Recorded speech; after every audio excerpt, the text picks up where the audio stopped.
अस्सलाम वालेकुम रहमतुल्लाहि व बरकातहू। आज हम थर्ड ट्राइमेस्टर के बारे में बात करेंगे। फर्स्ट और सेकंड ट्राइमेस्टर के बारे में पहले हम वीडियो बना चुके हैं। ये ट्राइमेस्टर 26 हफ्तों से लेकर 38 से 40 हफ्ते तक होता है।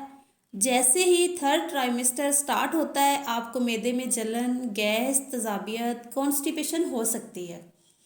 ये जब आप पेट भरकर खाना खाते हैं तो ये सारे मसले होते हैं।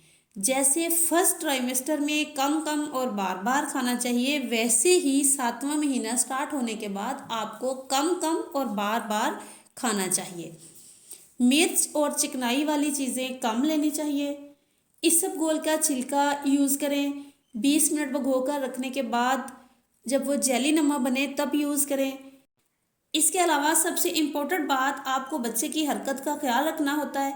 24 घंटे में 10 से 12 मरतबा बच्चे को ज़रूर हरकत करनी चाहिए। अगर आपको लगे कि बच्चे की हरकत कम है तो 2 गिलास पानी पीकर बाएं जानब करवट लेकर लेट जाएं और फील करें कि कितनी बार बच्चा हरकत करता है। अगर 2 घंटे में 2 से 3 मरतबा बच्चा हरकत करता है तो इसका मतलब है कि इसकी हरकत बिल्कुल ठीक है। 32 से 34 हफ्ते के दरमियान हमें ग्रोथ स्कैन करवाना होता है। ये पूरी प्रेगनेंसी में आपका चौथा स्कैन है, जिससे हमें पता लगाना होता है कि बच्चे की नशोनुमा ठीक तरीके से हो रही है या नहीं, या इसमें कोई कमी या कोई मसला है। इसके साथ हमें बच्चे का वज़न पता चल जाता है और ये बहुत ज़रूरी स्कैन होता है। किसी कॉम्प्लिकेशन की सूरत में आपकी डॉक्टर एक से ज़्यादा स्कैन भी करवा सकती है।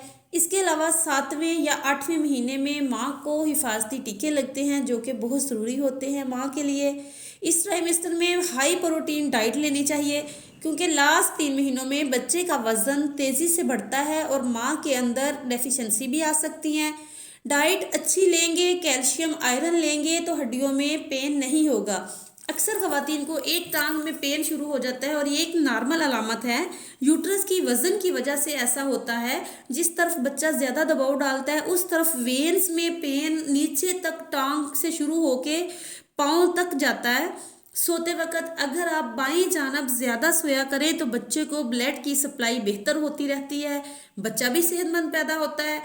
35 हफ्ते के बाद आपको हर हफ्ते चेकअप करवाना चाहिए। आपको ख्याल रखना है, ब्लड स्पॉटिंग, पानी का मसला हो तो फौरी अपने डॉक्टर को चेकअप करवाएं।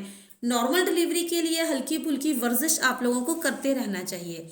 उम्मीद है मेरी आज की वीडियो आपको पसंद आई होगी। अगर मेरी वीडियो पसंद आई है तो प्लीज़ चैनल को सब्सक्राइब करें और वीडियो को लाइक करें और कमेंट सेक्शन में अपनी राय का